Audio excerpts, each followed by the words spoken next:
Bharatiya Janata party और प्रधानमंत्री नरेंद्र मोदी जी द्वारा नियुक्त किए गए राज्यपाल महोदय सत्यपाल मलिक जी और प्रधानमंत्री मोदी जी की जो बातचीत हुई, जिसका खुलासा सामने आया है, उसने पूरे देश को स्तब्ध कर दिया है। प्रधानमंत्री के अहंकार का,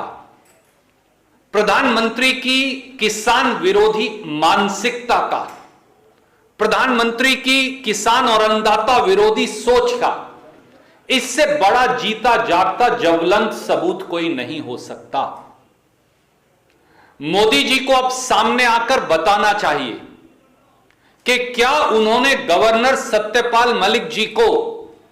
देश के अन्नदाता किसान को अपमानित करते हुए अहंकारी तरीके से यहां तक कह डाला कि अगर किसान मरे हैं तो क्या यह भाजपा या मोदी के लिए मरे हैं। देश के अन्नदाता किसान दिल्ली की सीमा पर न्याय की गुहार लगाते हुए दम तोड़ रहे थे और मोदी जी चंद पूंजीपतियों की दुकान चलाने की बिसात बिछा रहे थे। आदरणीय मोदी जी, ऐसा अहंकार, ऐसी किसान विरोधी सोच और ऐसा किसान विरोधी रवैया जो नरेंद्र मोदी जी और अमित शाह जी का सामने आया है, यह शायद इस देश के 75 वर्ष के इतिहास में किसी प्रधानमंत्री का नहीं आया। हमारी यह मांग है इस देश के 62 करोड़ अन्नदाताओं की ओर से कि प्रधानमंत्री नरेंद्र मोदी, अमित शाह दोनों सामने आकर देश के अन्नदाता किसानों से माफी मांगे बगैर शर्त और यह बताएं कि किस तारीख तक